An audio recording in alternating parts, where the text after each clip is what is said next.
Ju njohim me edicionin informativ të lajmeve. Kjo është Radio 7. Presidentja e Parlamentit Evropian, Roberta Metsola, konfirmon se Shqipëria dhe Malezia janë aktualisht në krye të procesit integrimit. Gjatë një debati për zgjerimi gjatë kësaj jave, Metsola nënvizoi se fillimi i verës do të kërkojë shumë më tepër hapa për të ndërmarrë, ndërsa nuk munguan kritika ndaj ritmit të vendimarrjes brenda Bashkimit Evropian. Ajo pranon vështirësitë për faktin që prej vitit 2013 në Bashkimin Evropian nuk ka hyrë asnjë vend i ri dhe fajsoi Unionin për zvarritje të procesit. Duke marrë si shembull faktin që liderët e Bashkimit Evropian takohen çdo 6 muaj, premtojnë hapa, por realisht nuk bëjnë progres, Metsola thotë se i vjen turp për këtë. U deshën 11 vite që të vendosnim të lejonin Bullgarinë dhe Rumaninë të bashkoheshin në zonën Schengen, 11 vite pasi Komisioni kishte vendosur se ato ishin gati, deklaroi presidenti e Parlamentit Evropian. Radio 7, zëri pozitiv i qytetit. Diplomacia shqiptare është në kërkim të profesionistëve.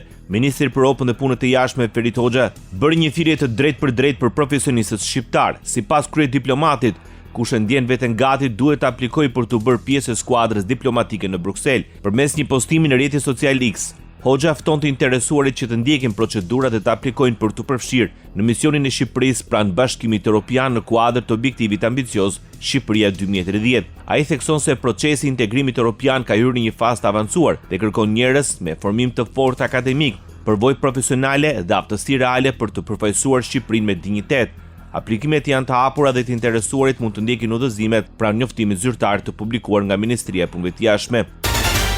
Bashkëpunimi ngushtë në fushën e sigurisë dhe mbrojtjes përfshirë trajnimin dhe rritjen e kapaciteteve të forcës së sigurisë Kosovës, ishin në thelb të takimit ndërmjet kryeministrit Albin Kurti me ambasadorin e Shteteve të Bashkuara të Amerikës në NATO Matthew Whitaker. Në njoftimin e shpërndar për mediat thuhet se Kosova mbetet angazhuar për paqe, stabilitet dhe siguri në rajon dhe më gjërë duke shtuar se përshpejtimi i anëtarësimit të Kosovës në NATO do të ishte një kontribut i rëndësishëm për sigurinë afatgjatë në Ballkan. Kurti nënvizoi se marrëdhënia ndërmjet Kosovës dhe SBA-s mbeten të fuqishme dhe të ndërtuara mbi vlerat përbashkëta. Kryeministri i Maqedonisë së Veriut i drejtohet Vienës. Historia Mickovski së bashku me një delegacion qeveritar do zhvillojë një takim me kancelarin e Republikës Austrisë Christian Stocker, ku do të bisedohet për fillimin e bashkëpunimit dy palës dhe për çështjet të rëndësishme dhe aktuale që lidhen me Europën dhe rajonin. Në këtë forum do të rikonfirmohet bashkëpunimi i shkëlqyer ekonomik, do të paraqiten mundësitë për investime të reja dhe thellimin e marrëdhënieve mes kompanive austriake dhe maqedonase. Bota.